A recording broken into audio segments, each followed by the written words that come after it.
প্রিয় দর্শক আসসালামু আলাইকুম। আপনারা জানেন যে উপদেষ্টা পরিষদ গঠন হয়েছে বিপ্লবের পরে, সেই বিপ্লবের সাথে যারা সম্পৃক্ত ছিল সেই মানুষগুলোকে একেবারে শুরু থেকেই কোণঠাসা অবস্থায় রাখা হয়েছে এবং যে ২ জনকে রাখা হয়েছে উপদেষ্টা পরিষদে তাদেরকেও আসলে সেইভাবে মতামত প্রকাশ করার সুযোগ দেয়া হচ্ছে কিনা সেটা নিয়েও মানুষের মধ্যে প্রশ্ন দেখা দিয়েছে। হাসপাতালে এখনো পর্যন্ত যারা আন্দোলনে আহত হয়েছিল তারা কাতরাচ্ছে। তাদের চিকিৎসার অভাবে কারো চোখ নষ্ট হচ্ছে, কারো পা কেটে ফেলতে হচ্ছে। গতকালকে একজন মারাও গিয়েছেন। এমন একটা পরিস্থিতির ভেতরে সংস্কৃতি উপদেষ্টা হিসাবে একজন ব্যক্তিকে আনা হয়েছে এবং বাণিজ্য উপদেষ্টা হিসাবে যাদের নিয়ে চরম বিতর্ক রয়েছে। এই যে বিপ্লব, সেই বিপ্লবের চেতনার বিরুদ্ধে যারা দাঁড়িয়েছিল হঠাৎ করেই ২-৩ টা Facebook পোস্ট দিয়ে তারপরে একজন সংস্কৃতি উপদেষ্টা হয়েছেন। সেটা নিয়ে ব্যাপক আলোচনা সমালোচনা হচ্ছে। তারপরেও সরকারের ভেতরে খুব একটা যে তৎপরতা দেখা যাচ্ছে জনগণের এই মতামতকে মূল্যায়ন করার মতো আমরা তেমন কিছু দেখছি না। এই পরিস্থিতিতে আমরা আজকে একটি বিশেষ আলোচনায় অংশ নিচ্ছি। আলোচনায় আছেন আমাদের সাথে আসলে ২ জনকেই পরিচয় করানোর কিছু নাই। পিনাকি দাদা এবং আসিফ মাহতাব।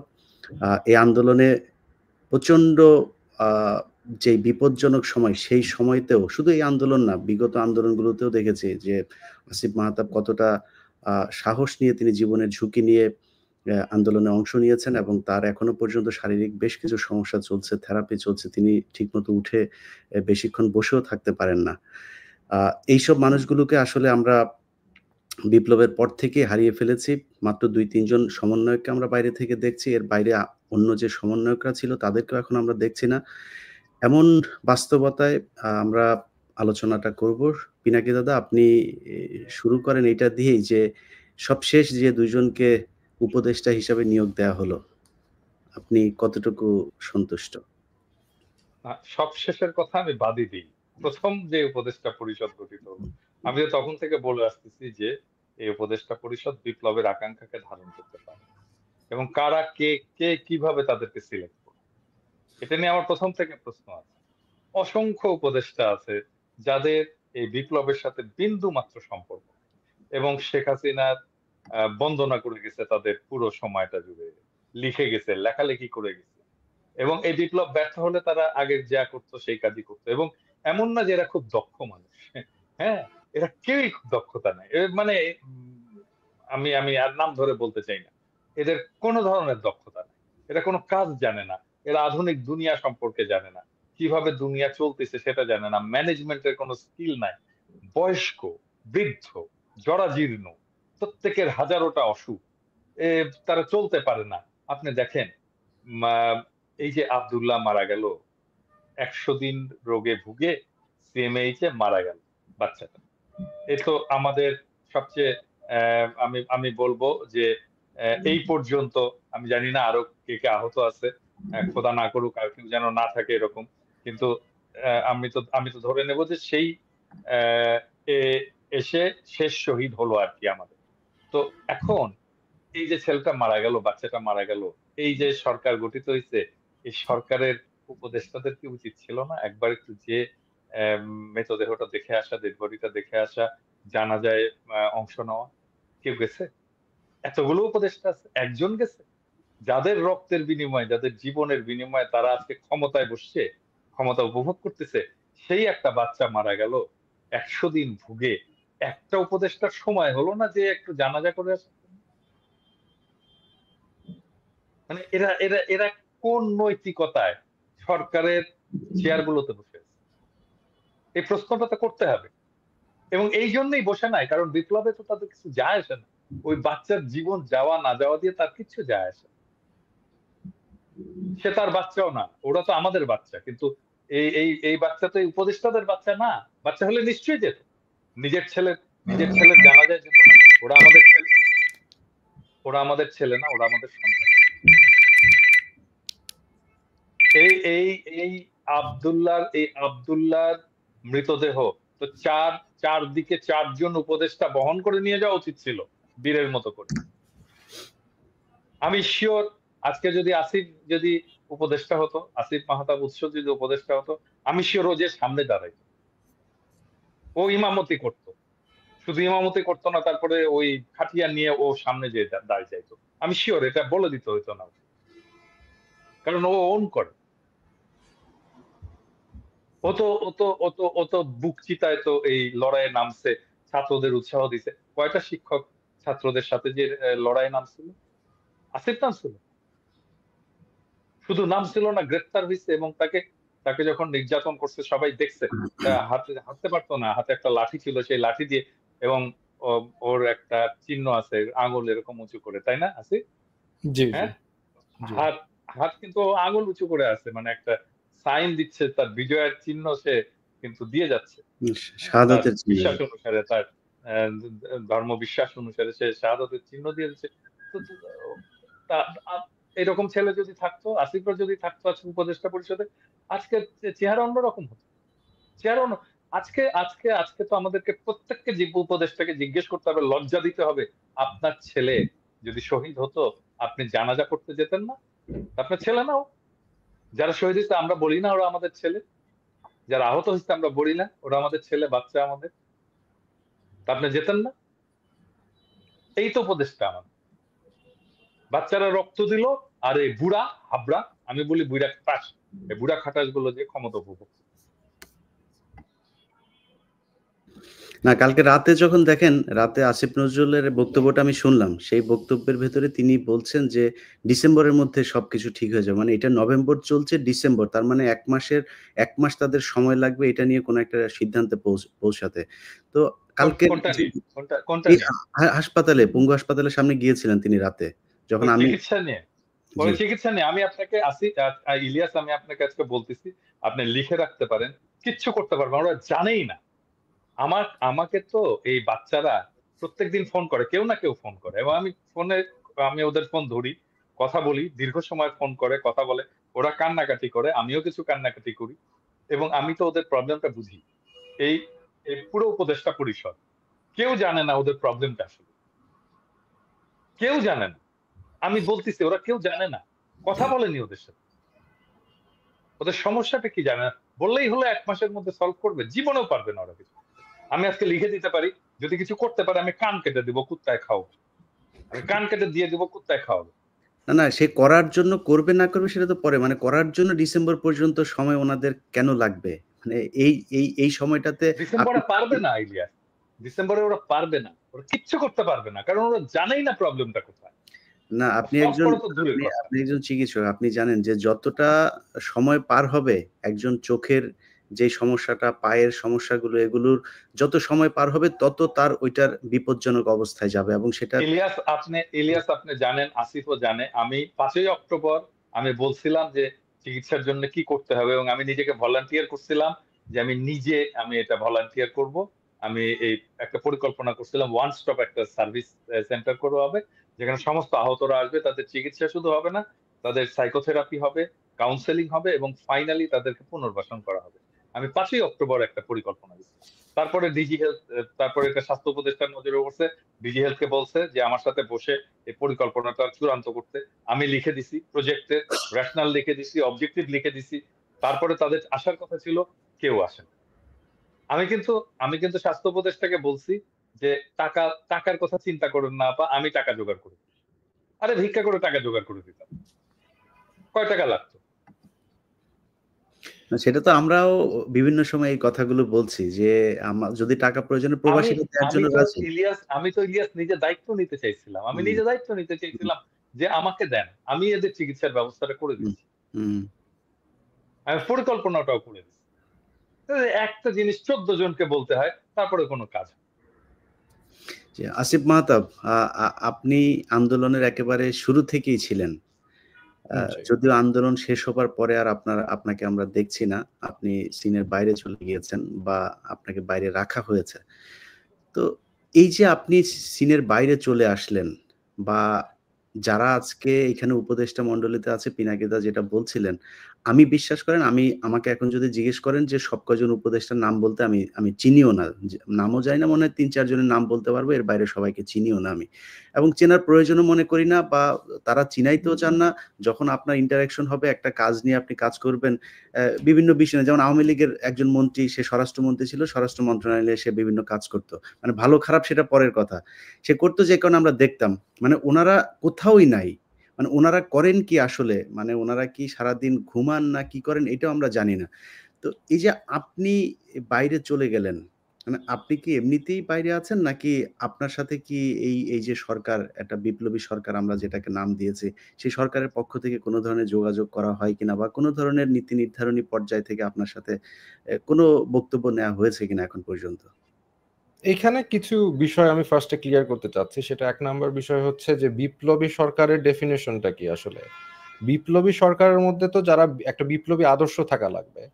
তা এটা গণ-অভ্যুত্থানে আমাদের কোনো ক্লিয়ার বিপ্লবী আদর্শ নাই। ফর এক্সাম্পল আমার আদর্শ obviously I was inspired by my religion, যেটা আমাকে অনেক ইন্সপায়ার করেছে বিপ্লবে যোগ দেওয়ার জন্য। নীতি নৈতিকতা ওখান থেকেই আসছে। বাট অনেকের এখান থেকে আসে নাই। সো বিপ্লবী সরকার যদি গঠন করতে হতো, সো বিপ্লবী সরকার তো হয় বিপ্লবী দিয়ে। আপনি বিপ্লবের মধ্যে যারা ডিরেক্টলি ইনভলভ না, তাদেরকে নিয়ে যদি আপনি বিপ্লবী সরকার গঠন করেন, সেটা কিভাবে বিপ্লবী সরকার হয়? এখন বিষয়টা হচ্ছে যে আমাকে কোনোভাবে তারা কোনো কনট্যাক্ট করে নাই। অ্যাজ ইফ আমার এখানে কোনো কন্ট্রিবিউশন নাই। যেখানে ইটস ওকে, মানে আই ডোন্ট পার্সোনালি কেয়ার। আমি বাংলাদেশের এই সব আপনারা জানেন, আপনারা রিপোর্টার আপনারা জানেন যে আমি বাংলাদেশের একদম ফার্স্টের থেকেই এই আন্দোলন শুধু এটা না। আমি বাংলাদেশের ১ম প্রাইভেট ইউনিভার্সিটি রাস্তায় নামায় রোড ব্লক করা সেটা আমিই ফার্স্টে করি। ইট ওয়াজ মাই প্ল্যান। হ্যাঁ, আমার ওই স্ট্র্যাটেজিটা আমি যদি দেখান, আমি এখন এই মুহূর্তে আমার কম্পিউটার থেকে বের করে দিব আমার ডিটেইল স্ট্র্যাটেজি। তো সেটা আমি ফার্স্টে করি। তো আমি বাংলাদেশের জন্য করে আসছি এই কিছু পাওয়ার আশায় না যে আমি কিছু একটা পাবো, আমাকে কেউ একটু রেসপেক্ট বেশি দিবে, এরকম না। আমি এখানে এইজন্য কিছু করি নাই। সো তারা যদি সরকার ঠিকমতো চালাতে পারতো, that's fine. You know, I am happy. আপনি যদি দেখেন আমার স্ট্যাটাসগুলি, আমি ১ম এ খুবই খুশি হয়েছিলাম যে হ্যাঁ, সরকার গঠন হয়েছে। ইটস ফাইন, আমার দরকার নাই।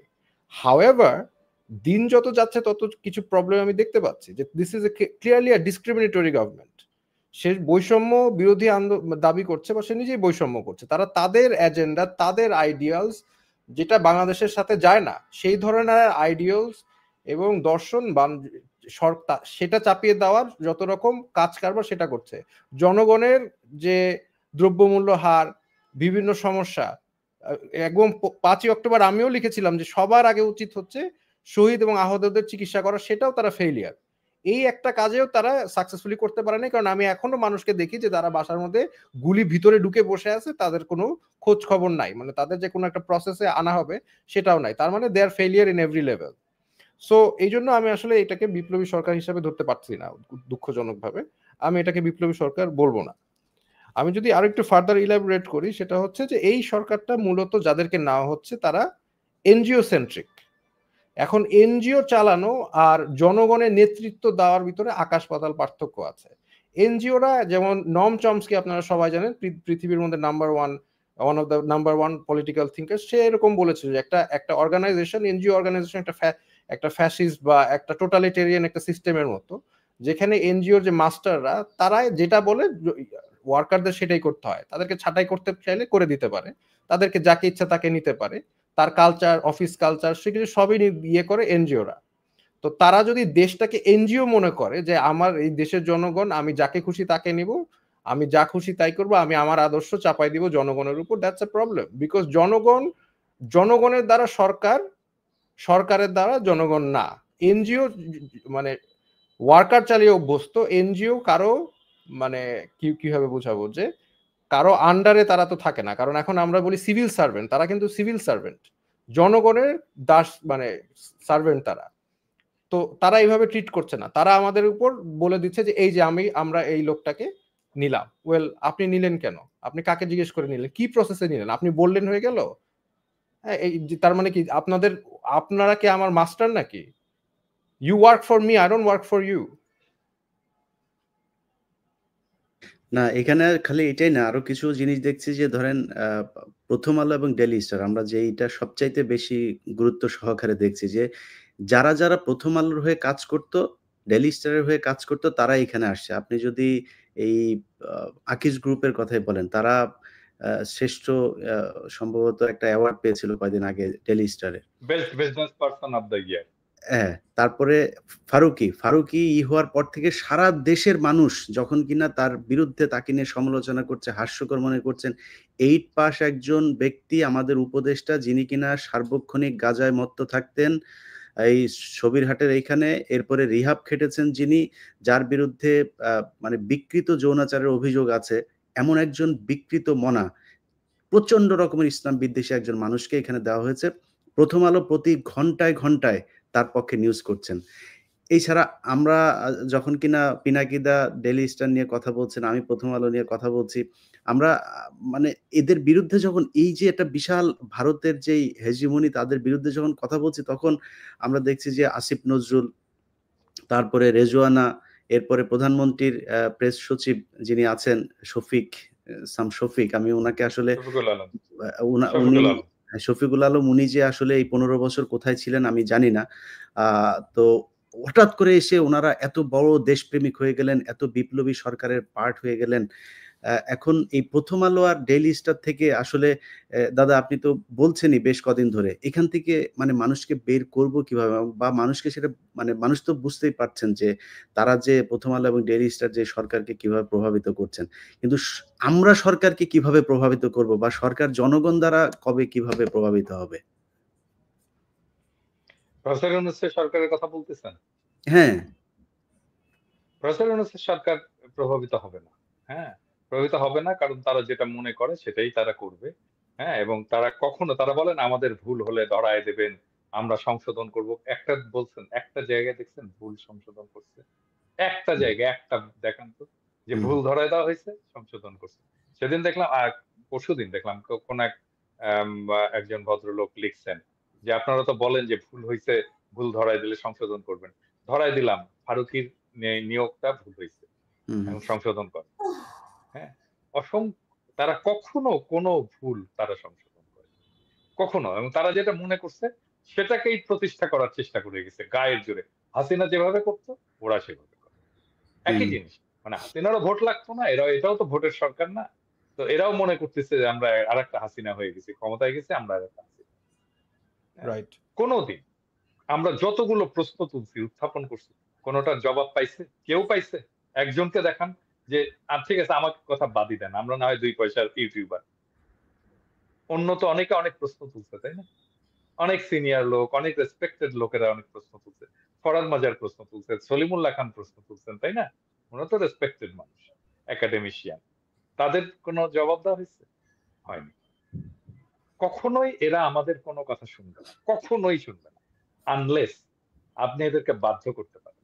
মানে ধরেন এই ফারুকী যদি পচা ডিম খায় এখন বাইরে গেলেই, তাহলে ওর মাথার টনক নড়বে, প্রফেসর ইউনূসের টনক নড়বে, আরে আমাদের উপদেষ্টাগুলো তো পচা ডিম খাইতেছে, হ্যাঁ, পচা টমেটো খাইতেছে,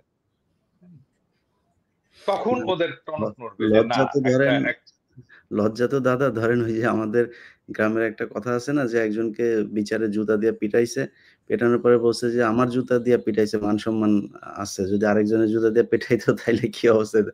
আপনি ফারুকীরে যে ডিম পচা যে মারবেন, মানে ওকে আসলে ও সোশ্যাল মিডিয়ায় দেখে না কি হচ্ছে ওরে নিয়ে, এরপরেও লজ্জা হয় না? ওরে ডিম জুতা টুতা খাইলেও লজ্জা হবে কিনা সেটা আসলে আচ্ছা, আজকে একটা ইন্টারাপ্ট করি। আজকে খুবই একটা ইন্টারেস্টিং জিনিস দেখলাম। আমি কিন্তু ওনার ফেসবুকে যেই ফেসবুকে উনি আজকে স্ট্যাটাস দিল, যে ওনার ব্যাপারে যেগুলো টিয়ে পোস্ট দেওয়া হচ্ছে তার অনেকগুলোই মিথ্যা। এখন ওনার প্রোফাইল থেকে আমি নিজে যেই প্রোফাইলে উনি এই পোস্টটা দিয়েছে, সেই প্রোফাইলে আমি নিজে উনি যে এলজি এগুলো সাপোর্ট করে, সমকামিতা সমর্থন করে, এগুলি যে পোস্ট, সেটা আমি নিজে স্ক্রিনশট নিয়েছি। আজকে যে দেখি নাই, তার মানে উনি ডিলিট করেছেন। উনি যদি এতই সব যদি মিথ্যাচার হয়, তাহলে উনি ডিলিট করলো কেন ওনার পোস্ট? ওটা তো আমি নিজে করেছি কাজটা। সো ডিলিট করে তো লাভ নেই, এগুলো তো এখন সবার হাতে হাতে চলে গিয়েছে, সে ডিলিট করলেই হবে? সে তো সে বোয়াগ, এবং তার যে সিনেমা নাটকগুলো আছে সেগুলো সে ডিলিট করবে কিভাবে? আমি আজকে কথা বলছিলাম বুঝছেন একজনের সাথে, তার একটা নাটক আছে, নাটকের নাম হচ্ছে, আমি নামটা ভুলে গেছি, এই যে দেশাত্মবোধক গানের একটা কথা আছে ওই গানের নামে, সেটাতে জামাত ইসলামের আপনার গোলাম আজম টাজম এদেরকে নিয়ে কটাক্ষ করে করা আছে। তিনি করছিলেন, বাইরে ছিলেন, বাইরে থেকে সেটে গিয়েছেন, সেটে যাওয়ার পরে একটা শুটিং হয়েছে, ওইখানে শুটিংটা ছিল হচ্ছে মিছিল করবে, জামাত ইসলামের একটা মিটিং হবে, গোলাম আজমের সামনে গোলাম আজম, যে গোলাম আজমের চরিত্রে অভিনয় করছে তাকে সামনে রেখে পেছনে একটা হবে। তো সেই মিছিলটা উনি আবার যেহেতু ডিরেক্টর সেটে এসে তারপরে ওই মনিটরে দেখছেন ফুটেজগুলো কি হলো। সেই ফুটেজ দেখার পরে ইচ্ছামতো গালাগালি এবং ওর সেটে নাকি প্রচন্ড রকমের গালাগাল করা হয়। এটাও প্রমোট করে। মানে খামোখায় একজনকে ধরেন আমরা বলি না, "এই ভাই এদিকে আয়।" উনি নাকি ওইখানে একটা খারাপ ভাষায় গালি দিয়ে তাকে ডাক দেয়। এটা ওর নরমাল একটা জিনিস। সেখানে সে গালাগালি শুরু করছে যে, "এই শুটিং আবার করতে হবে। মিছিলটা আবার করাইতে হবে।" কেন? বলছে, "মিছিলে সবার মাথায় টুপি দেয়া লাগবে। টুপি নাই কেন?" বুঝছেন? মানে এই টুপি আর দাড়ি ওর বিভিন্ন সিনেমাগুলোতে যে এই যে এটা করা হয়েছে এবং আ নিজেরও তো দাঁড়িয়ে আছে, নিজেরও মাথায় টুপি আছে, হ্যাঁ, নিজেও তো দাঁড়িয়ে আছে, হ্যাঁ। স্বর্ণ টুপি। হ্যাঁ, যাই হোক। তো এগুলো করে সে এগুলো তো আর সরাইতে পারবে না। তার Facebook পোস্ট সরায় তো লাভ নাই। না, হুম, উনি কালচারের উপদেষ্টা, এটা কিন্তু একটা সিরিয়াস ইস্যু, কারণ উনি কালচার মানে ডিভাইস করবেন, আমাদের কি কালচার দ্বারা দেশ শাসিত হবে বা দেশের কালচারটা কি হবে সেটা উনি নির্ধারণ করবেন, উনি পলিসি মেক করবেন, উনি ওখানে পুশ করবেন। তো এখন উনি কি আমাদের দেশের কালচারের রিপ্রেজেন্ট করে? এই আর যদি করে থাকে তাহলে গভর্নমেন্ট আমাকে এটা দেখাক যে কিভাবে তাকে নিয়োগ করা হলো বা হুম। কিভাবে উনি আমাদের কালচার রিপ্রেজেন্ট করে, মানে এটার অ্যানসারটা আছে কি? বিএনপির একটা অংশ তাকে সাপোর্ট করতেছে। হ্যাঁ, এবং যুক্তি কি? যুক্তি হচ্ছে যে সে এই হাসিনার শাসনের যে ন্যারেটিভ, হ্যাঁ, সেটা তৈরি করবে, যেটা দেখে হাসিনার শাসনের বিরুদ্ধে ঘৃণা উৎপাদন হবে। আরে বেটা, এই শেখ মুজিবের শাসন, হাসিনার শাসনের বিরুদ্ধে ন্যারেটিভ কারা তৈরি করছে এতদিন ধরে? কারা তৈরি করছে? ফারুকী তৈরি করছে? ও করতে পারবে? ন্যারেটিভ কিভাবে তৈরি করতে জানে? ও জিন্দেগিতে করতে পারবে একটা পলিটিক্যাল ন্যারেটিভ তৈরি? উনি উনি আমাদেরকেই করতে হবে এই ন্যারেটিভ তৈরি। উনি করুক, উনি ওনার জায়গা থেকে করুক, কিন্তু উপদেষ্টা, কালচারাল উপদেষ্টা, উনি কালচার নির্ধারণ করবে সেটা তো না। আমাদের কালচার তো শুধু অ্যান্টি শেখ হাসিনা না, আমাদের কালচার তো আরো মানে বড় একটা বিষয়, তাই না? Just anti Sheikh Hasina narrative উনি ওনার জায়গা থেকে করুক না, উনি নাটক সিনেমা বানাচ্ছে ওখানে, ওগুলো ওইটাও করুক। পারবে না, ওইটাও পারবে না। অ্যান্টি শেখ হাসিনা ন্যারেটিভ, ফ্যাসিবাদের বিরুদ্ধে ন্যারেটিভ ও তৈরি করতে পারবে না। ব্যারে, এটা তো একটা স্কিল লাগে, স্পেসিফিক স্কিল লাগে। ওটা লিখুক তো, একটা উপন্যাস লিখুক তো। না ওর বেশিরভাগ নাটকগুলোই নাকি আপনার ওই আরেকজনের নাটকই করে নেয় এবং এটা নিয়ে তার সাথে বেশ কয়েকজন তার জুনিয়র পরিচালক যারা আছে তাদের সাথে সে বিট্রে করেছে, যে কারণে মিডিয়াতে সবাই এই বিষয়গুলো জানে এবং আ একটা ইয়ে হচ্ছে পিক পকেট, তার একটা ইয়ে আছে। আরেকটা হলো শনিবারের বিকেল। এই শনিবারের বিকেলে সে হচ্ছে ওই যে হোলি আর্টিজান নিয়ে আপনার হলি করেছে। আর্টিজান নিয়ে, হ্যাঁ, এটা ওটা কি কিন্তু আমি দেখিনি।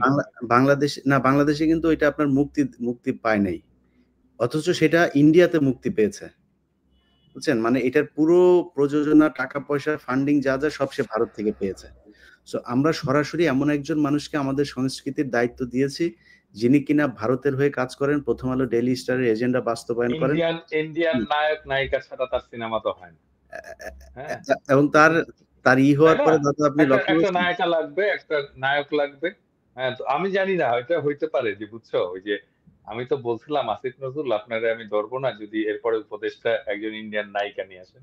তাইলে তো এই ইন্ডিয়ান নায়িকা যাদের সাথে কাজ করে তারে নিয়ে আসে। এটাও হইতে পারে যে, বলতে পারে আপনিই তো বলছিলেন আপাতত ফারুকীকে আনছি যে ইন্ডিয়ান নায়িকা নিয়ে কাজ করে। আপনার এরপরে কথা সরাসরি রাখছি। নায়িকা নিয়ে আসবো আরকি, তাহলে উপদেষ্টা তো হিসেবে। আপনার প্রতি ব্লেমটা তো মনে হয় আপনার প্রতি পড়ে তাহলে। না, না আপনার কথা তো রাখছে, তাইলে একটা জায়গায় রাখছে দেখা যায়। হুম, এবং দিতে পারে আরকি। অ্যা এবং আপনি দেখেন যে 'প্রথম আলো' তাকে যেইভাবে করতেছে, এই একটা জায়গা, আরেকটা হচ্ছে চঞ্চল চৌধুরী যে কিনা পলাতক, যারে খুঁজতেছে বাংলাদেশের মানুষ ভারতের এই দালালি করার জন্য। সেই চঞ্চল চৌধুরী কিন্তু তাকে নিয়ে ১ম আপনার অভিনন্দন জানায় করছে। ফেসবুকে মুন্নি আপনি সাহা, হ্যাঁ, চঞ্চল চৌধুরী, মুন্নি মুন্নিশা, সাহা। না, এই সবগুলো জিনিসগুলো যেগুলো দেখেন। যেগুলো লুকাইছিল, হুম, সবগুলো এখন একে একে বের হবে। সবগুলো এই ফারুকই বের করবে সব কটাকে। এবং আমার হ্যাঁ? ধারণা যে রাষ্ট্রীয় প্রোটেকশন এ তাদেরকে বের করবে। নাসিরউদ্দিন ইউসুফ এরাও বের হয়ে আসলে আমি অবাক হব না। চলেও আসতে পারে। না, বের হবে। রামেন্দ্র মজুমদার বের হবে। হ্যাঁ? আসিফ ভাই, আপনি তো মানে আসলে আমরা তো বাইরে ছিলাম। আমাদের জীবনের উপর দিয়ে ঝুঁকির সুযোগটা খুব একটু কম থাকলেও আমরাও যেকোনো সময় যে পরিস্থিতি দেশে এখন আসলে দেশের বাইরে যারা এখনো আছে, এখনো পর্যন্ত তাদেরকেই ম্যানেজ করতে পারছে না। এছাড়া আপনি দেখেন ফারুকীরে নিয়ে কিন্তু বাংলাদেশে কোনো গণমাধ্যমে কোনো সমালোচনা নাই। সবাই মোটামুটি পক্ষেই নিউজ করছে। তো আমাদের হুম। উপরে আমার মনে হয় ঝুঁকি যেটা সেটা ওই ছোটখাটো ঝুঁকি আসবে না, জেল জরিমানা না, যেকোনো দিন নাই হয়ে যাইতে পারি। তো আপনি দেশে থেকে একদম জীবনের ঝুঁকি নিয়ে আপনারা আন্দোলন করেছেন। এখনো আসলে এমন কিছু শুরু হইলে সেটা আপনাদের থেকেই শুরু হইতে পারে। সামনে করণীয়টা কি? করণীয়টা কি? এটা এটা তো একটা কমপ্লিকেটেড ইস্যু। কারণ মানে আমরা তো একদিকে চাচ্ছি দেশটা স্টেবল হোক, বাট আরেকদিকে যদি সরকার এই রকমের বৈষম্য করে, এরকমে একদম মানে যাদের একদম টোটালি মানে বেইমানি করতেছে জনগণের সাথে, এখন এরপরে তো একটা টাইম সুনার অর লেটার আমাদের তো হয়তো বা কিছু করতে হতে পারে। এন্ড কিছু করতে হলে কি আমার মনে হয় না সরকার এটাকে মানে কিছু করতে পারবে। সরকার যদি এখনো মনে করেন এই ধরনের বৈষম্য করে, যে ক্লিয়ার বৈষম্য, তো এবং এই যে ফারুকী ওনাকে যদি নিচ্ছে যে এজেন্ডা, আর আরেকটা বিষয় হচ্ছে এই গভর্নমেন্ট ছিল ডেমোক্র্যাটদের সাপোর্টে, তা এখন ডেমোক্রেটরা কিন্তু নাই, তো কাজে ওনারা যদি মনে করেন যে আমেরিকা তাদেরকে খুব বেশি ব্যাকিং দিবে তাদের এজেন্ডা বাস্তবায়নের জন্য, দিবে না, কারণ আমেরিকাও জানবে যে তারা ডেমোক্রেটের সাপোর্টার। তো কাজে আমাদের হয়তোবা সামনে যদি এরকম চলতে থাকে তাহলে আমাদের তো অবভিয়াসলি মানে মুভ করতে হবে। তারা আসলে ভয় পাচ্ছে বা আমাদেরকে ভয় দেখানোর চেষ্টা করছে যে শেখ হাসিনা চলে আসবে এই সেই, কিন্তু তাদের ভয় পাওয়ার জায়গাটা আসলে ভুল। জনগণকে ভয় পাওয়া উচিত। যেই জনগণ শেখ হাসিনাকে তাড়িয়েছে সেই জনগণকে ভয় পাওয়া উচিত। সেই জনগণ কিন্তু আপনাদেরকেও, যদি আপনারা বেশি বাড়াবাড়ি করেন, এক্সট্রিমিজম বেশি করেন, উগ্রবাদিতা বেশি করেন, তাহলে আপনাদেরকেও তাড়ানো জনগণের পক্ষে সম্ভব। মানে that's a clear message. We are not afraid of you, you have to understand that. আপনি কি আমাদেরকে গায়ে গুলি করবেন? ইজন্ট ইট নট ক্লিয়ার যে আমরা গুলি ভয় পাই না? এটা তো ক্লিয়ার হওয়ার কথা এতদিনে। সেই ক্ষেত্রে আপনি আজকে ইলিয়াস, সরি ইন্টারাপ্ট করবেন, জি, না, না, আজকে বলেন, আসিফ নজরুল একটা আলোচনা। কথা বলছে, উগ্রবাদকে কোনোভাবেই বরদাস্ত করা হবে না, এরকম একটা কিছু বলছে না? জঙ্গিবাদ, ফেসবুক জঙ্গিবাদ। পড়ছে, জঙ্গিবাদ, জঙ্গিবাদকে বরদাস্ত করা হবে না। আচ্ছা, মানে জঙ্গিবাদ এই ইস্যুটা তো ওয়ার অন টেররের একটা ভোকাবুলারি ছিল, ওটা থেকে তো আমেরিকা সরে আসছে। তারা কিন্তু এখন আর এই পলিসি পার্সু করে না, এই পলিসি এখন একমাত্র পার্সু করে ইন্ডিয়া। হঠাৎ করে জঙ্গিবাদের কথা কেন বললো আসিফ নজরুল? কে তাকে দিয়ে বলালো? এটা বিশাল এটা ইস্যু বিশাল হয়ে একটা উঠলো। সিগনিফিকেন্ট ঘটনা দাদা। আপনি ফেসবুকে পোস্ট করছেন, আমিও সেটা পরে পোস্ট করছি আপনার হ্যাঁ, ওই কপি নিয়ে। মানে এটা হ্যাঁ, বিশাল সিগনিফিকেন্ট যে হঠাৎ করে জঙ্গিবাদ আসিফ নজরুলের কোথায় চাপ দিল জঙ্গিবাদেরা, মানে এটা কোত্থেকে পাইলো সে? এটা এটা বিরাট একটা ব্যাপার। যেই যেই জঙ্গিবাদের তকমা নিয়ে আসিফ মাহতাবরা এতদিন মানে সামনে দাঁড়াইতে পারে না, কিছু বললেই জঙ্গিবাদের নিয়ে হয়তো আপনার মানে ওই কি বলে ট্রান্সজেন্ডারের বিরুদ্ধে কথা বললেও আসিফ মাহতাবদেরকে আপনার জঙ্গিবাদ বলা হইতো। আমরা যদি মাঝে মধ্যে ২-১ রাকাত নামাজ পড়ি সেটার জন্য জঙ্গিবাদ বলা হয়।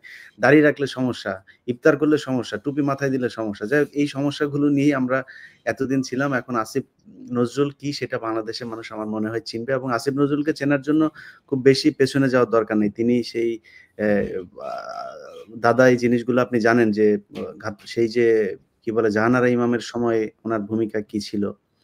এরপরে উনি ১ম ব্যক্তি যিনি কিনা ওয়াজের বিরুদ্ধে কথা বলেছিলেন।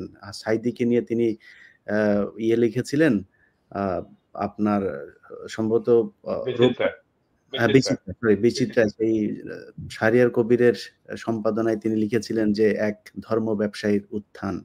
এই শিরোনাম দিয়ে তিনি লিখেছিলেন। তো আসিফ নজরুল মাঝখানে রয়ের যেই কাজগুলো তারা করে প্ল্যান বি হিসাবে একটা পক্ষকে দাঁড় করায়, আস্তে, আস্তে তাদেরকে মনে হয় যেন তারা বোধহয় আসলে আমাদের মতোই ডানপন্থী লোক। পরবর্তীতে সুযোগ মতো তারা কাজে লাগায়। আমার ধারণা সেই কাজেই লাগাচ্ছে।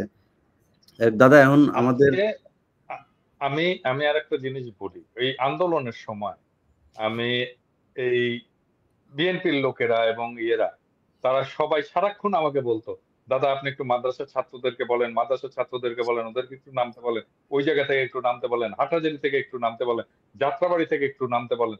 এবং এই যে যাত্রাবাড়িতে, ঢাকাতে যে সবচেয়ে হিরোইক ফাইটটা হইছে, এটা তো যাত্রাবাড়ি, হুম, হুম, তাই না?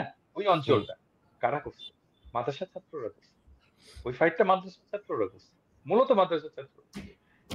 এবং যখন রক্ত দেওয়ার দরকার পড়বে, যখন প্রতিরোধের দরকার পড়বে, যখন বীরত্বের সাথে ফাইট করার দরকার পড়বে, তখন মাদ্রাসার ছাত্র বলতে বলতে একেবারে মুখে ফেনা তুলে ফেলবে। আর হুম, হুম, যখন মাদ্রাসা ছাত্ররা এই কাজটা করে ফেলবে, তখন ওরে বাবা, বাংলাদেশ মৌলবাদী দেশ হয়ে গেল, বাংলাদেশ ইসলামপন্থী দেশ হয়ে গেল। হুম, এই মাদ্রাসার ছাত্র সব দখল করে নিল, এই মাদ্রাসার লোকেরা এসে পেশাব করলো ঢাকা ইউনিভার্সিটিতে, এসে ঢাকা ইউনিভার্সিটির পরিবেশ নষ্ট করে ফেললো, এই করলো সেই করলো, এই জমায়েত করলো।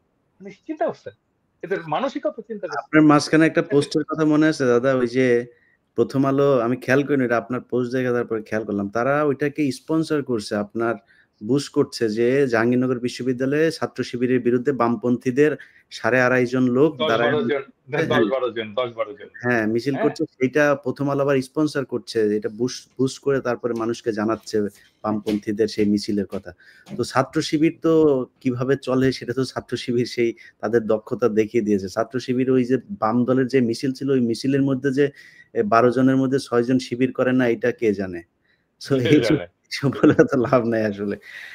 না, এইখানে আমার মনে হয় যে এই কারেন্ট এই মানে এনজিওগ্রাম গভর্নমেন্ট, তো এনারা হচ্ছে হয়তোবা একটা ট্রাই করবে যে ইন্টারন্যাশনালি আমাদের সবাইকে ইনক্লুডিং আমাকেও একটা হিসাবে এক্সট্রিমিস্ট হিসাবে, যেখানে মনে করেন আমার সব ধরনের মানুষের সাথে আমার খুব ভালো সম্পর্ক, নাস্তিক থেকে শুরু করে আপনি মানে বৈদিক ধর্ম বলেন, খ্রিস্টান বলেন, সব ধর্মের মানুষের সাথে আমার অত্যন্ত, বুদ্ধিস্ট বলেন, ফ্রেন্ড আমার ভর্তি, সব ধর্মের মানুষের সাথে আমার ভালো সম্পর্ক।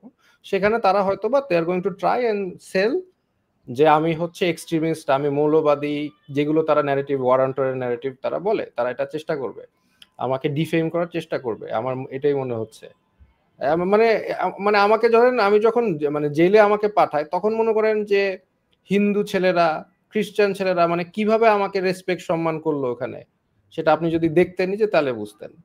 বাট তারপরেও মনে করেন তাদের যে ন্যারেটিভটা সেটা তারা ইন্টারন্যাশনালি বিল্ড করার আমার মনে হয় চেষ্টা করবে ফর ইন্টারন্যাশনাল সাপোর্ট, কারণ তাদের international support I think is এখন একটু নড়বড়ে ট্রাম্প জেতার পর থেকে।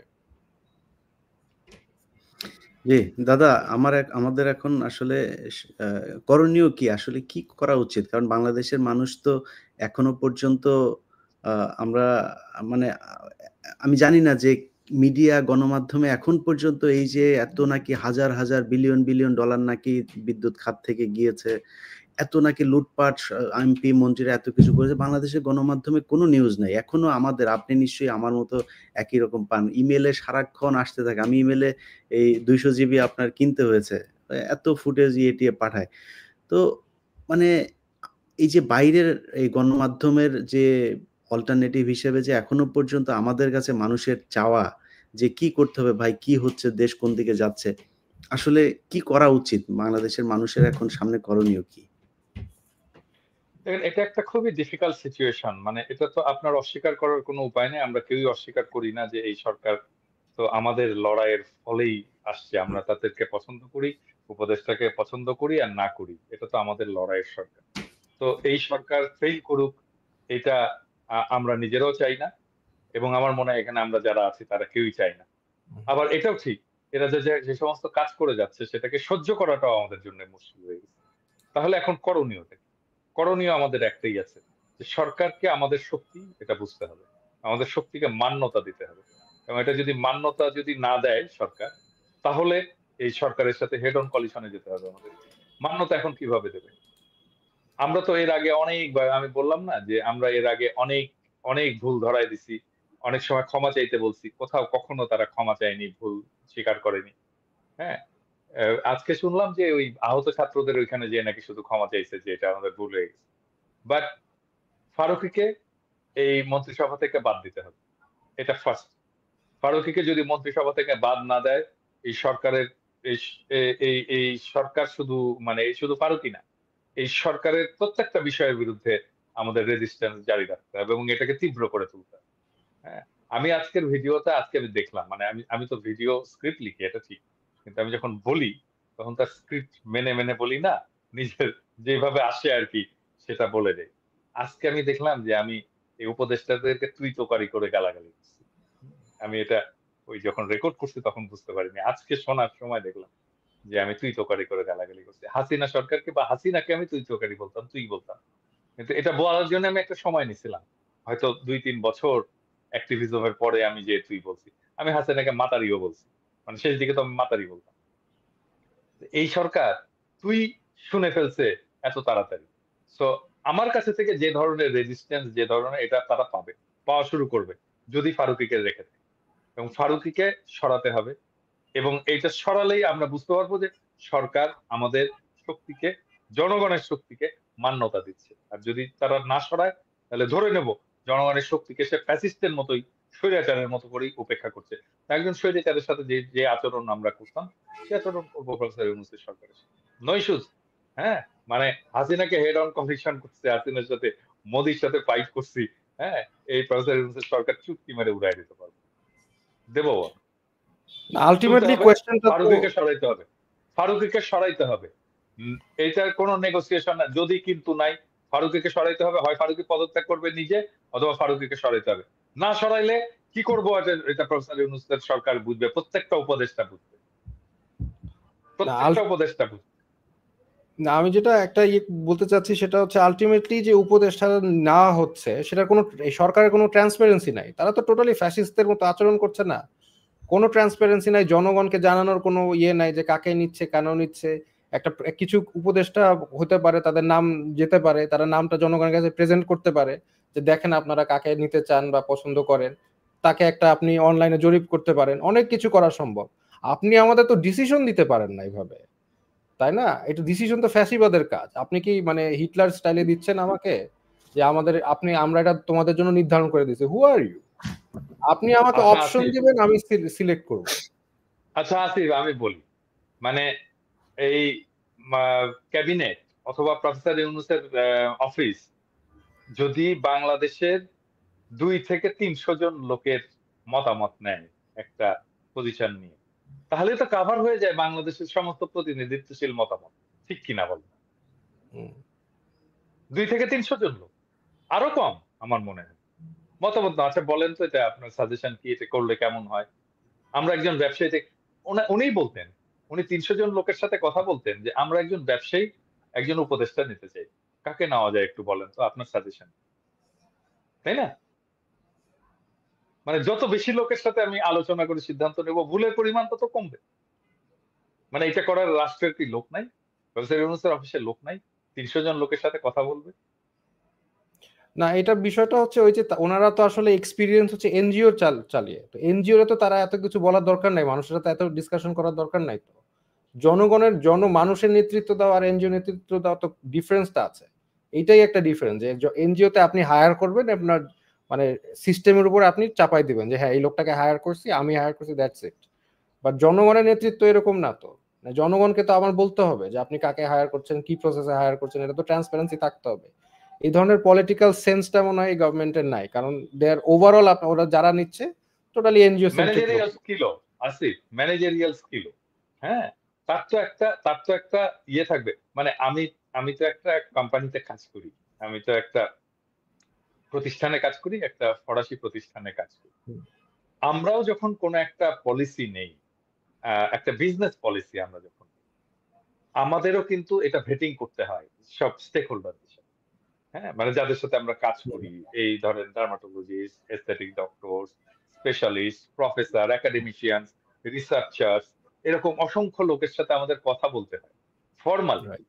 হ্যাঁ, কথা বলে রেকর্ড নিতে হয় যে আমরা এটা করতে চাচ্ছি, আপনার ডাক্তার সাহেব এটা কি মনে হয়, আপনার মতামত।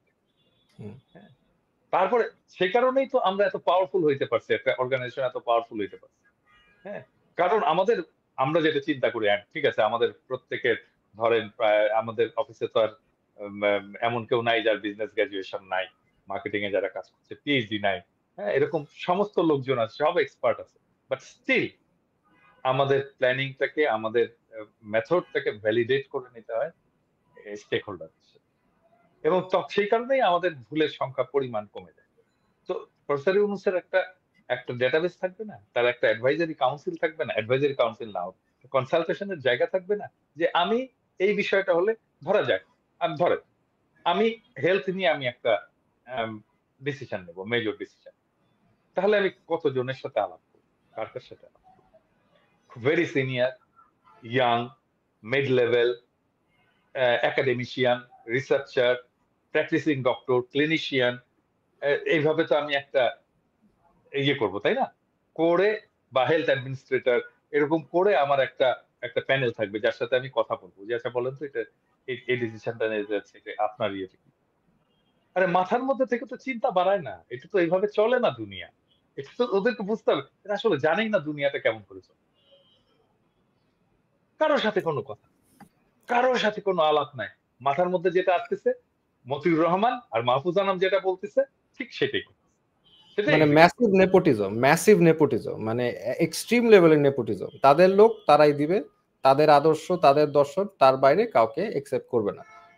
এটা তাদের মানে ম্যাসিভ নেপোটিজম আমার মনে হয় ওভারঅল। হ্যাঁ, ওই তো রক্ত দেওয়ার সময় মাদ্রাসার ছাত্র, আর ক্ষমতায় বসার সময়, চেয়ারে বসার সময় প্রথম আলো লেভিস্ট। হ্যাঁ, এটাই আচ্ছা, হচ্ছে বাংলাদেশের সুশীলদের, এটাই হচ্ছে বাংলাদেশের সুশীল এলিটদের স্ট্র্যাটেজি। বাট এই এলিটরা জন্যই গেল আমরা কিভাবে? ধরতে পারি না। এলিটরা ওখানে গেল কিভাবে? সেটাই তো একটা কোয়েশ্চেন না? এত এলিট যাবে কিভাবে? কোন প্রসেসে গেল? আমরা কি ওদের জন্য, ওদেরকে বসানোর জন্য আমাদের এখানে স্টেক হোল্ডার নাই? আমাদের বলার অধিকার নাই কে কে বসবে কে বসবে না? আন্দোলন কি ওরা একাই করছে? ওইটা তো আসিফ প্রথম দিনই হয়ে গেছে। আর্মি চিফ ডাকছে সবাইকে, আর ড্যাং ড্যাং করতে করতে চলে গেল। আরে তুমি বিপ্লব করছো, আর্মি চিফ ডাকার কে? তুমি আর্মি চিফকে বলবো আমাদের এখানে আসেন, ইউনিভার্সিটিতে আসেন, ঢাকা ইউনিভার্সিটিতে আসেন, হোটেল শেরাটনে আসেন, দরকার নয়তো ঢাকা ক্লাবে আসেন, এখানে আলাপ করি। আর্মি চিফ ক্যান্টনমেন্টে রাখতেছে, বাস পাঠাই দিছে, বাসে ড্যাং ড্যাং করতে করতে মির্জা ফখরুল যাচ্ছে, জামাতের আমির যাচ্ছে, তা জোনায়েদ সাকি যাচ্ছে, আসিফ নজরুল যাচ্ছে, তারপরে ইভেন আমাদের মামুনুল হক যাচ্ছে, সবাই ড্যাং ড্যাং করতে করতে চলে গেল। কেন? মানে এইটুকু পলিটিক্যাল সেন্স নেই আমি ওখানে যাব না? আরে ভাই শোনেন, আমি আমার সাথে অনেকে দেখা করতে আসে, হ্যাঁ, তো আমি তখন এটা বলে দিই, এটা ট্রিক্স আর কি, এটা বলে দিই। তো আমার সাথে দেখা করতে আসে, বলে আসেন কফি খাবো আপনার সাথে। আমি বলি না, আমার বাসায় আসে। হ্যাঁ, তো আমার সাথে যদি দেখা করতে আসেন, আমি যদি ওইখানে ফ্যাক্টর হই, তাহলে আমার বাসায় আসতে হবে। হ্যাঁ, তো তাহলে বিপ্লব যদি আমি করে থাকি, তাহলে আমার কাছে আপনাকে আসতে হবে, আমি আপনার ওইখানে যাব না। আচ্ছা, প্রথমেই এক্স্যাক্টলি, তো আমি আমি হাত স্বীকার করে নিলাম। আমি তো এক্স্যাক্টলি। প্রথমেই আপনার সুপিরিয়রিটি, আপনার আপনার হায়ার পজিশন আমি স্বীকার করে নিলাম, সেই জন্য আমি তো গেলাম আপনার ওইখানে। যখন ইয়ে হলো, ওই যে 7ই নভেম্বরের বিপ্লব হলো, তাহের যে যখন ইয়ে করলো, জিয়াউর রহমানকে বের করে আনলো, জিয়াউর রহমানকে তাহেরের সে কাছে যান। ইয়েতে নিয়ে আসতে চাচ্ছিল, হুম। যে শহীদ মিনারে নিয়ে আসতে চাচ্ছিল। হ্যাঁ। হ্যাঁ, এবং জিয়াউর রহমানকে আসতে দেয়নি, এবং জিয়াউর রহমানকে যে আসতে দেয়নি, সে কারণেই জিয়াউর রহমান প্রেসিডেন্ট হয়েছে। জিয়াউর রহমান যদি শহীদ মিনারে আসতেন, তাহলে তাহের প্রেসিডেন্ট হতো। হুম। হ্যাঁ, কর্নেল তাহের প্রেসিডেন্ট হতো, মানে তাহলে নিয়ন্ত্রণটা তাহেরের হাতে চলে যেত। ওইখানে যে যাওয়া যায় না, এইটা মির্জা ফখরুলের মতো লিডার এতগুলো, তারপরে ধরেন জামাতের আমির ডাক্তার শফিকের মতো লিডার, তারপরে জোনায়েদ সাকির মতো লিডার, এরা বুঝতে পারলো না যে এখানে আমার কি করা দরকার। না, এইটুকু তাদের মাথার এই মধ্যে ছিল আসিফ না। ভাই আপনারা তখন কোথায় ছিলেন? মানে আপনাদের প্রতিনিধি আরো বাড়ানো গেল না কেন? না দেখেন, আমি আমি তো ওই টাইমে জেলে ছিলাম। জেলে ও তো ছিলাম, জেলে তখন ছিল, আমি জেল থেকে ও তো বের পরে হতে পারি জানবে, নাই। ও তো জানেই না। আচ্ছা, আচ্ছা, মানে আচ্ছা। না, আমি এখন বেসিক্যালি আমি তো এক্সপেক্ট করি নাই যে এইভাবে হুটহাট করে এরকম গভর্নমেন্ট ফর্ম করে ফেলবে, হুম। তাই না? এবং গভর্নমেন্ট ফর্ম করছে ভালো কথা, এবং অনেককে ডাকা হয়েছে ওখানে। সেখানে কিন্তু আমাকে গভর্নমেন্ট ফর্ম করছে ভালো কথা, আমাকে কিন্তু ডাকাও হয় নাই। মানে অ্যাজ ইফ এখানে আমার কোনো রোল নাই। হুম। ডাকা হয় নাই এবং একটা ফোন করা পর্যন্ত করে নাই। এরপরেও মানে হ্যান্ড এটা ডিস্টেবলাইজ করে। এরপরেও একটা যদি ফোন করতো, হ্যাঁ একটু কথা আচ্ছা, বলি আসেন আসিফ, চা খান। আসিফ, আসিফ, মানে আমি, মানে ধরেন ওইখানে তো বাংলাদেশের বিষয়টা আছে, আমরা যারা বাইরে কাজ করছি, আমরা তো কিছু ফিগার ছিলাম, তাই না? মানে আমাদের সাথে কথা বলতে পারতো না, ইলিয়াসের সাথে কথা বলতে পারতো না, কনকের সাথে কথা বলতে পারতো না, আমার সাথে কথা বলতে পারতো না, কোনো মানে আমাদের আমাদের কোনো রোল ছিল না। মানে এটা ঠিক, আমরা দূর থেকে করছি, কিন্তু তাই বলে আমাদের কোনো রোল ছিল না, আমরা পার্ট না, আমরা তো বিপ্লবের অংশীদার। হ্যাঁ, মানে মানে মানে ধরেন সব বিপ্লব টিপ্লব সব হয়েছে, এই চিত্রপটে পিনাকি নাই, কনক সরোয়ার নাই, ইলিয়াস নাই। ডু ইউ থিঙ্ক এটা খুব সহজ হতো?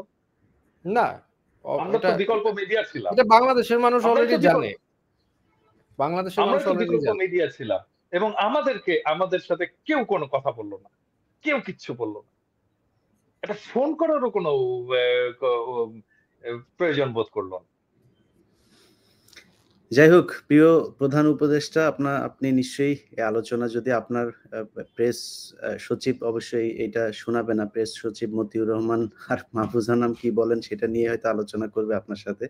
বাট কেউ যদি পারেন ওনাকে জানায়েন যে বাংলাদেশের মানুষ কি চায় সেটা একটু বোঝা। আমরা বাইরে যারা ছিলাম, ভিতরে যারা আন্দোলন করেছে তারা আসলে জীবনের ঝুঁকি নিয়েই সেদিন গণভবনের যে ভাঙচুর হয়েছে সেটা নিয়েও অনেকে অনেক সমালোচনা করেছেন। সংসদ ভবনে কি হয়েছে সেটা নিয়েও অনেকে সমালোচনা করেছেন।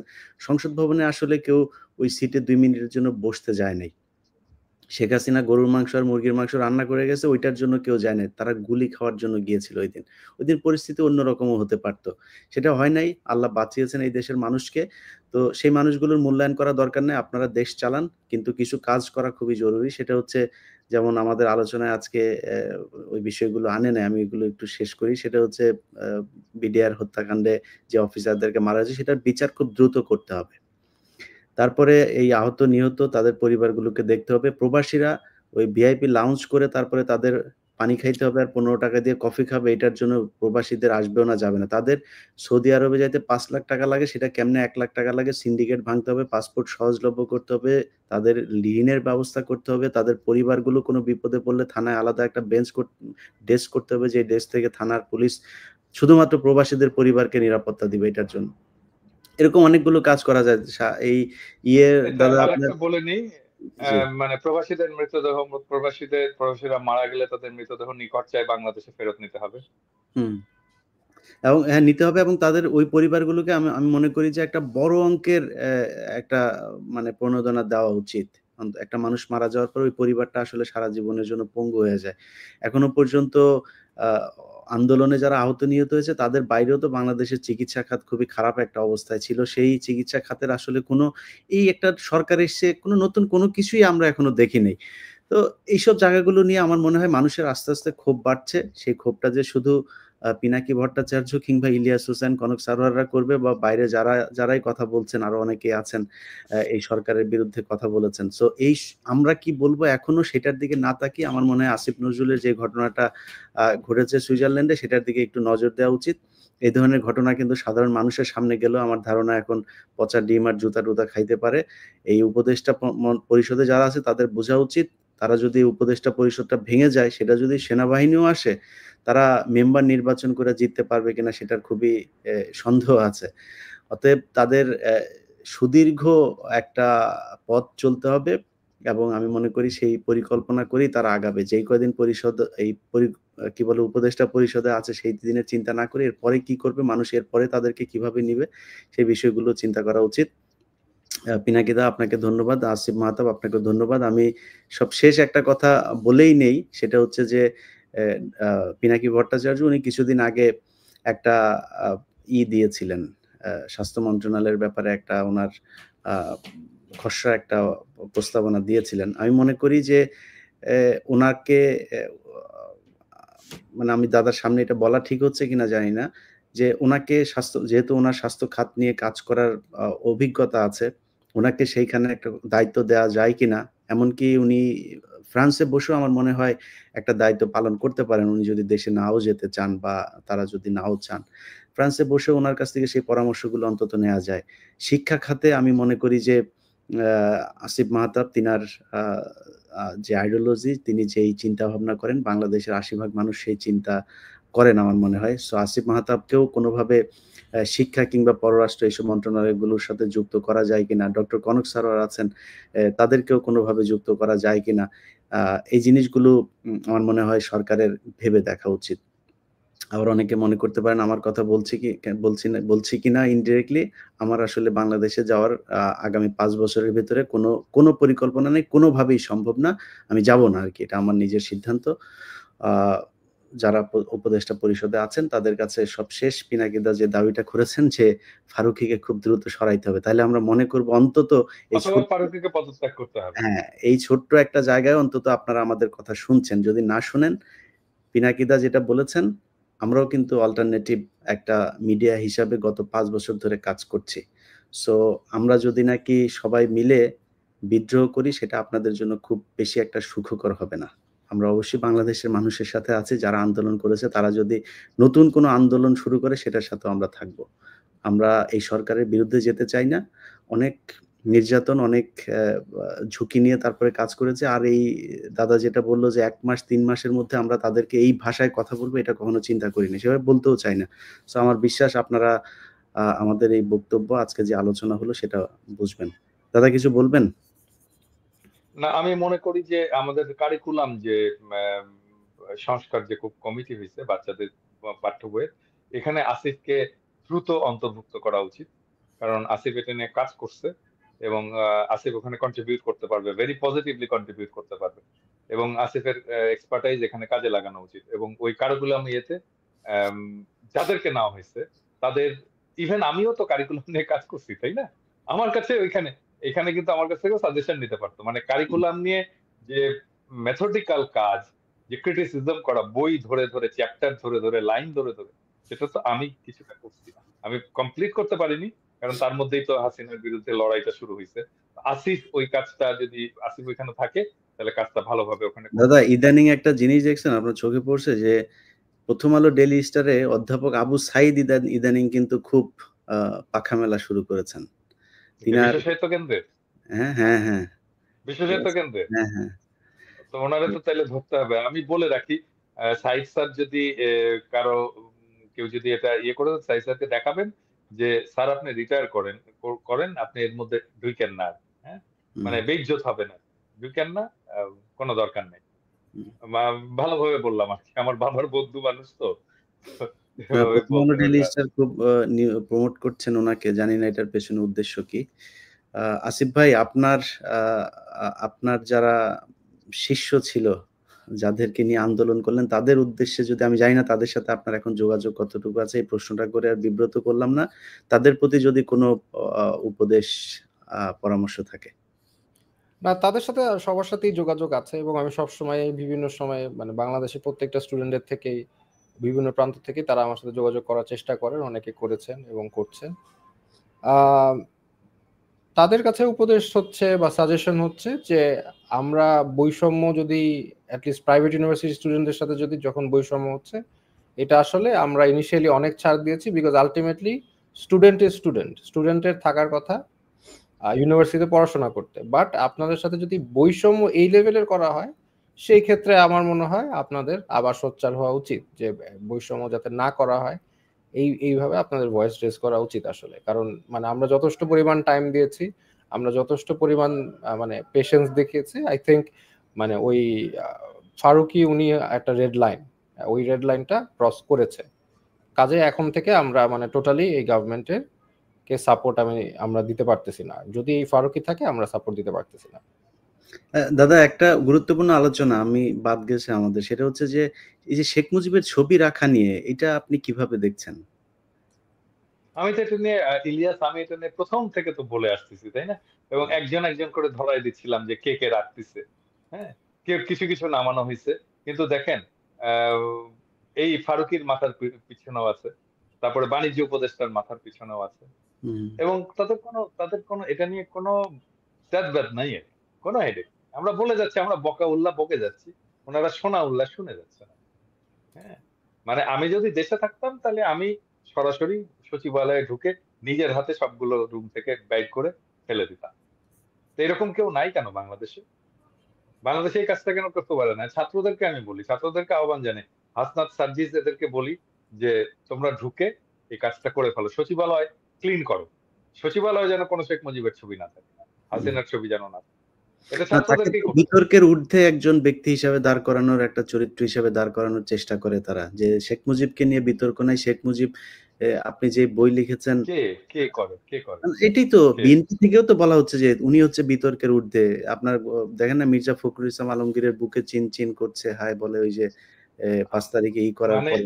আমি এই ব্যাপারে একটু কড়া কথাই বলছি। গতকালকে বাংলা ভিশনে একটা সাক্ষাৎকার নিছিল। আমি আমি আবারও বলতে চাই আর কি, শেখ মুজিব, আওয়ামী লীগ, এদেরকে যারা পুনর্বাসন করতে চাইবে, যারা চাইবে, তারাও ধ্বংস হয়ে যাবে। হ্যাঁ, আর আর কি বলবো? জি, করতে করুক, চেষ্টা করুক, তারাই ধ্বংস হয়ে যাবে।